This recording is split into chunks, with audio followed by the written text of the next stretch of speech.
Concerning India, its agriculture, its trade, and its science in the medieval period. India's landed and commercial elites lived in the cities, often in conditions of considerable opulence. The rulers possessed the most wealth. One Maharaja of a relatively small state in southern India, for example, had more than 100,000 soldiers in his pay, along with 900 elephants and 20,000 horses. Another maintained 1,000 high-caste women to serve as sweepers of his palace. Each carried a broom and a brass basin, another plastering the path where he was to tread. Most urban dwellers, of course, did not live in such style. Xuanzang, the Chinese Buddhist missionary, left us with a description of the ordinary homes in 7th century urban areas. Quote, "Their houses are surrounded by low walls, the earth being soft and muddy. The walls of the towns are mostly built of brick or tiles. The towers on the walls are constructed of wood or bamboo. The houses have balconies and which are made of wood with a coating of lime or mortar and covered with tiles. The different buildings have the same form as those in China. Rushes or dry branches or tiles or boards are used for covering them. The walls are covered with lime and mud, mixed with cow's dung for purity. At different seasons they scatter flowers about. Such are some of the different customs." End quote.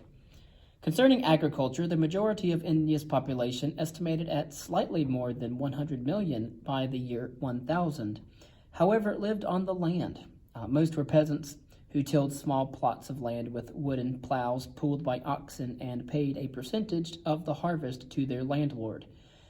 The landlord in turn forwarded part of the payment to the local ruler. In effect, the landlord functioned as a tax collector for the king, who retained ultimate ownership of all the farmland in his domain.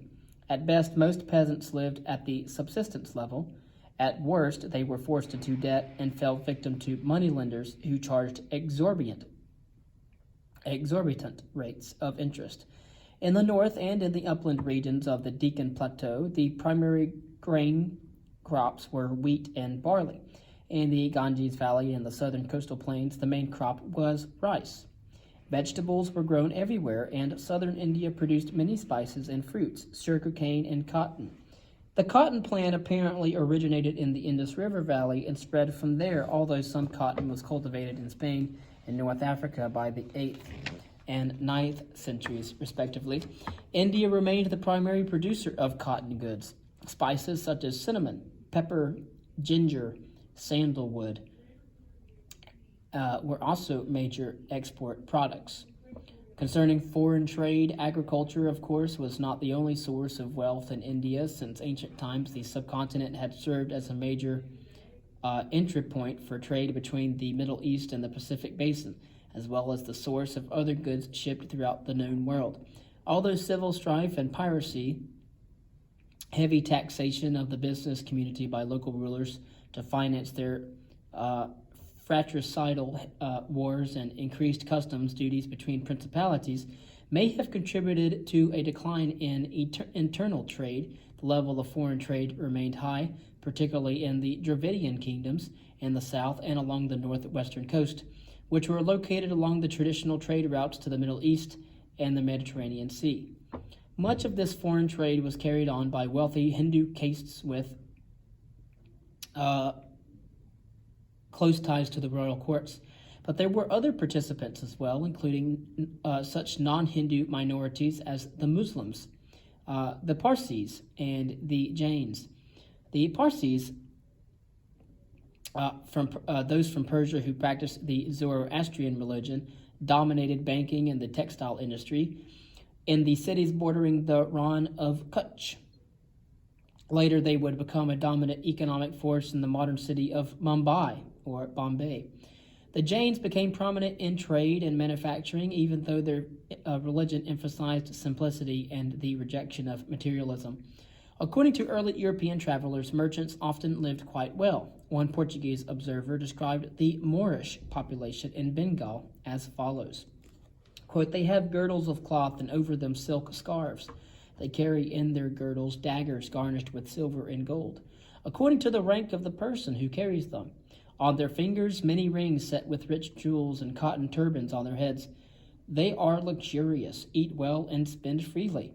They have many other extravagances as well. They bathe often in great tanks, which they have in their houses.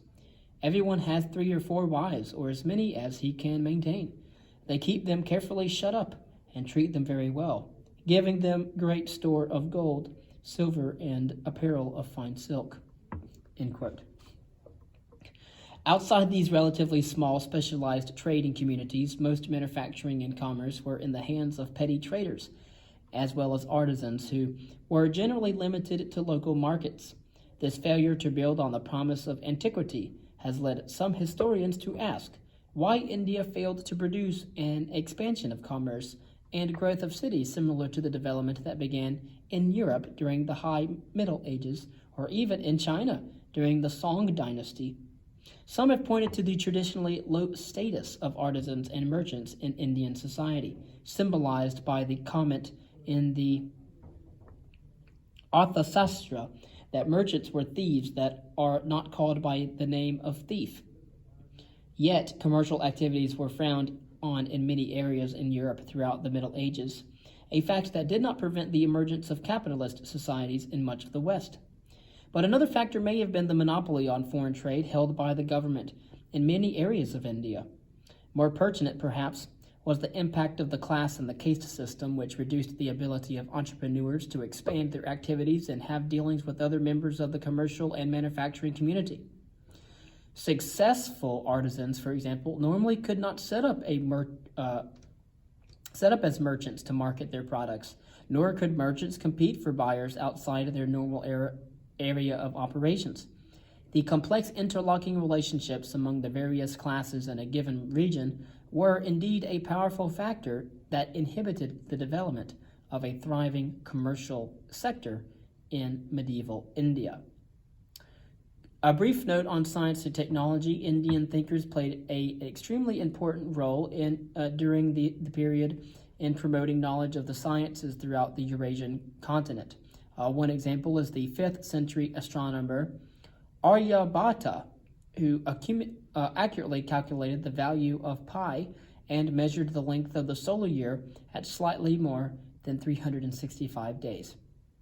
Indian writings on astronomy, mathematics, and medicine were extremely influential elsewhere in the region, while, as noted earlier, the Indian system of numbers, including the concept of zero, was introduced into the Middle East and then ultimately replaced the Roman numeral system then in use in medieval Europe. And next we will speak on the wonder of Indian culture.